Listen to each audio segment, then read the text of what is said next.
at some of the morning's papers. We're joined by the broadcaster and columnist Esther Karaku and by the political editor of HuffPost UK, Kevin Scuffles. Call it Huffington Post. I don't worry about that for quite a spell. All right, Kev, let's crack straight on with you. And this is a story that actually broke yesterday while I was on air about the migrants being found in the back of a lorry. Yeah, it's very concerning. We thought that migrants trying to go over on lorries was a thing of the past, actually, but sadly not. 6 migrants taken to hospital yesterday after being found in the back of a lorry in Sussex at Port of Newhaven. What's interesting as well is that they're saying that this is now because of intensified efforts to stop the boats coming over. Obviously, that Rishi Sunak's made that one of his key pledges.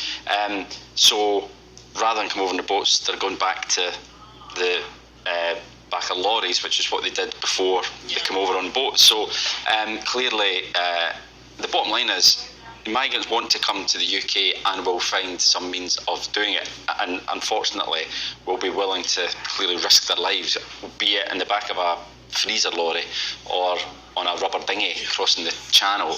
It's an almost intractable problem, I think. Sometimes it's incredible the actual where their journeys start from. So I think it was back in 2015 there were some migrants from Vietnam that were tracked across Europe in a freezer van, and they obviously made it to the UK, but they passed away because there was no insulation, and obviously the heat detectors that were used to actually detect people coming across lorries did not detect them because their bodies were frozen, and it was just harrowing where some of these migrants actually come from and where their journeys begin. But yeah, it's clearly a tragic story. And tragic problem. I think they were taken to hospital. And also, the other thing about this, the 2 people have been arrested. We don't know who those 2 people are, but there have been arrests made already. So, the authorities have seemed to try and get on top of that one anyway. All right, let's move on to this one, Esther. This is in the Mirror. I mean, that picture's kind of striking in and of itself, isn't it? What's this about? It's incredible. Some people even carry those knives.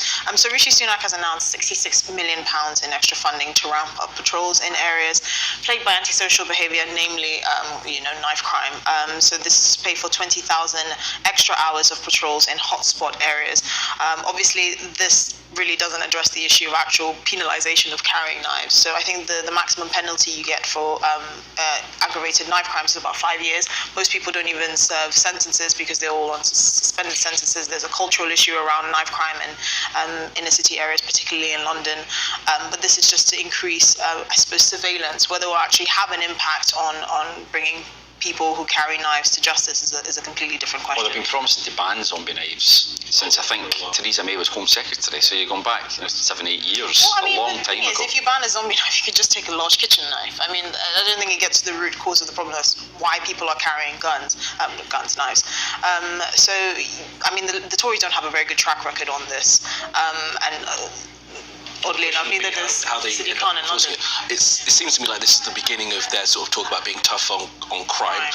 There must be a general election coming. Yeah, I know. But again, it's going to go back to the resourcing, right? Because it's talking about 20,000 hours of extra patrols. I know they have increased police numbers, but do the police have the space and capacity to be going on patrols? And then are they going to be increasing stop and search as well? That's quite. And the argument is that all they've done is replace the police who they cut under austerity. Yeah. All right, let's keep cracking. We've got loads of time. Kevin, this is your one. Mention the election, we can't get away from it, can we? Talk to us about the reporting here about tax cuts, I believe.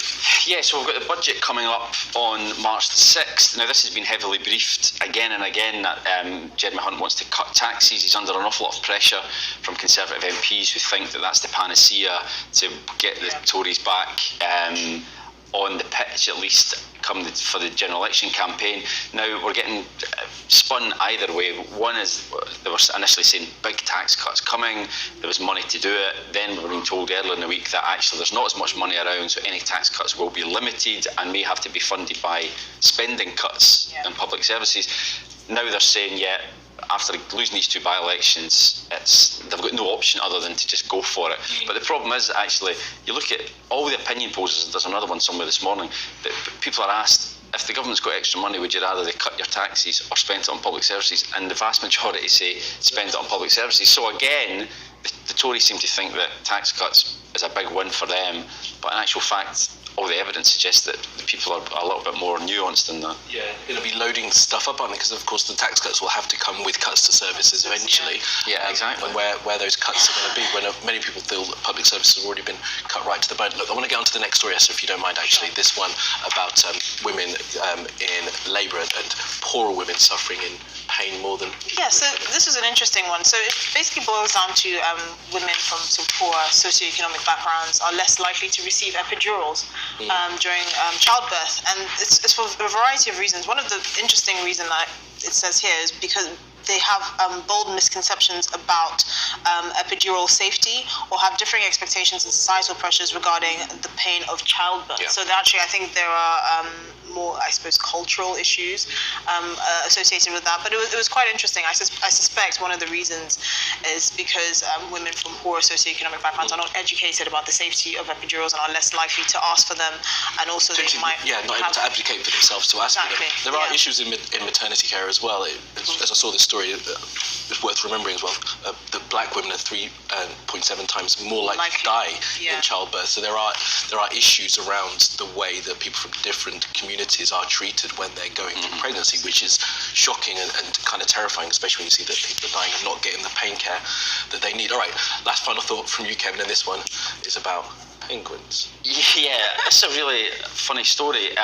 So scientists have conducted research which finds that chin strap penguins, so-called because you look at the pictures, they look like they've got a chin strap on, take 10,000 micro sleeps a day when they are guarding their offspring or eggs during breeding season. So obviously they can't afford to drop Sounds off like for a long human time. parents. I was having an argument with my toddler about whether penguins can run the other day. It was completely ridiculous. We decided that they can, apparently. All right, guys, thank you very much for that. Plenty more to come on The Breakfast Show in the next hour.